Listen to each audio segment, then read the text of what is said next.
Most of the Republican candidates will do what it takes to reverse this trend. There is someone among them who sees that there could be a recovery on the horizon. He's a man whose diagnosis for the economy involves a heavy dose of fiscal conservatism and a prescription of limited government that other Republican candidates are afraid to offer. He held a congressional hearing today, and I hope Fed Chair Ben Bernanke was listening. For those of us who believe in less government is better than more government, whether it's warfare or welfare, we see that the Federal Reserve has a strong influence in allowing our government to grow. And allowing our government to grow. Texas Republican Congressman Ron Paul is here. Welcome back to Freedom Watch, Congressman Paul. Do you think Ben Bernanke was listening to you? Or do you think he just wants the government, as he said, to keep spending money that he'll just keep printing for them? Well, I'm sure he wasn't listening. He was over on another committee testifying that we need more printing press money and lower interest rates. I don't know how much lower. They're negative rates right now. So, no, they're not offering a prescription. I mean, we have too much spending and too much debt, so they're trying to solve the problem with more spending and more debt. So there's not a chance in the world that we can get out of the recession this way, because it's going to take a long time to get rid of the debt and the malinvestment at the rate we're going. What will it take for members of Congress to understand that the policies of the president and the congressional leaders in both parties who've gone along with him and of Mr. Bernanke is not going to solve the problem of everyday Americans? It's only going to make it worse. You know it. You've been discussing this for years. What will it take for the rest of the people in the government to realize you can't do the same thing over and over and over again and expect a different result? Well, I'm not too optimistic that they're going to catch on, because when you think about how long it took us to come out of the Depression of the 1930s, it was a long time. When you think about people learning our lesson in Japan, they've been going up on almost 20 years. We're now, I think we've been in a slump since the year 2000, not just in the last 4 years. The people here don't want to change because they have been conditioned by Keynesian economics. But where I'm encouraged is that people outside of this place are getting the message. And the answers are well known. It's just that how do you translate this new message that we have of free markets and the Constitution and get the people that are managing the affairs now out of office? And I believe we're going in the right direction, but we still have a long way to go because, you know, the deficit is continuing to expand and the government is expanding and they're still printing the money. So they haven't changed their policy. But I keep plugging away, and we are reaching a lot more people, even previously, but especially in this campaign. We're reaching a lot of people now that know there are answers out there, and they're not that complex. It's just a stronger conviction of and belief in freedom and understanding how the market works. What are the answers? What would a President Paul do if the Congress were to be of like mind to address our economic recession in the first couple of months of your presidency? Well, immediately you could bring our troops home, have them spend all their money here at home. That would give us some reprieve. We could change our foreign policy and indicate to the world that we're going to get our budget under control.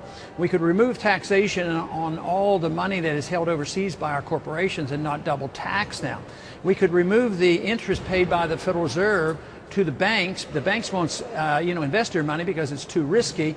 But the Federal Reserve gives them their money essentially for free, and then they invest it back in the Treasury bill, so they help monetize the debt too, along with the direct monetization of the Federal Reserve. So those are a few things, but sending a signal will be most important. We're going to quit this spending. Right now, I'm working on a plan where even in 1 year, I want to cut $1 trillion, because this year's budget is the only budget that counts. This tinkering around and say, well, we're going to cut 5 years, 10 years out on the proposed increases. The American people see through this, and that's why their confidence has not been restored. So they have to have somebody that will stand up and say, this is what we have to do, and we shouldn't suffer for it.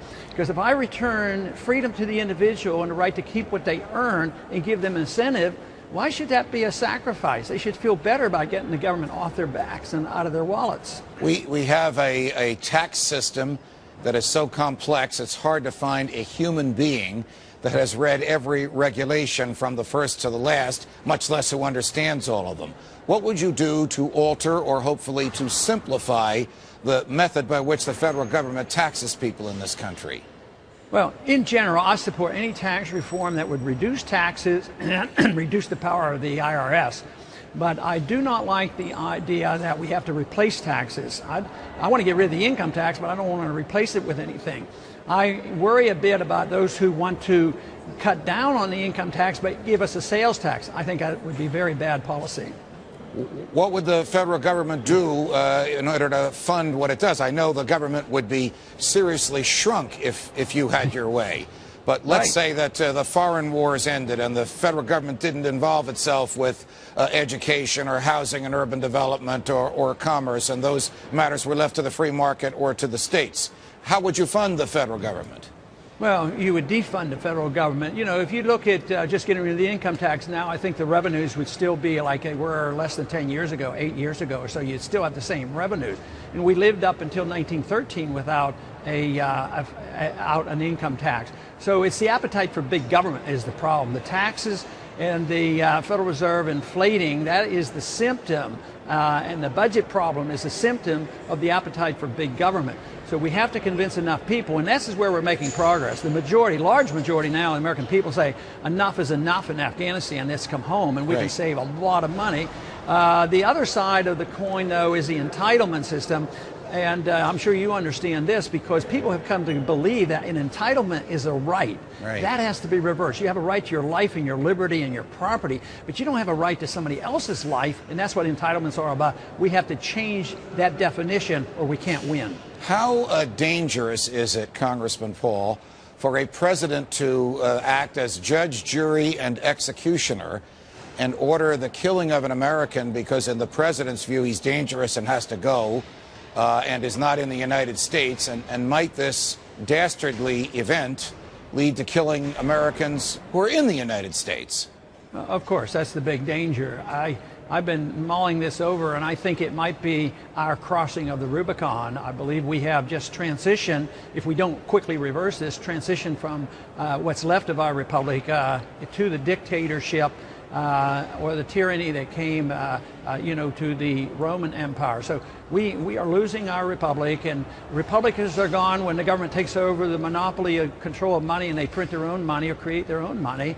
They do it when they expand themselves too far overseas, and then when they attack the civil liberties and people don't have justice in court. So whether it's the assassination of the American people or searching houses and taking goods and things from people without search warrants and treating us like criminals at the airport, I would say we're awfully close. But once again, I have to look on the positive side.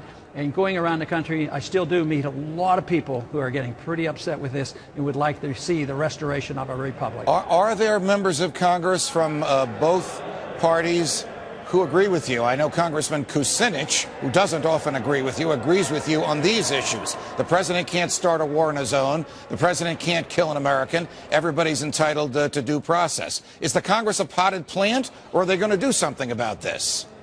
Well, and too often the leadership is only in the business of preserving power.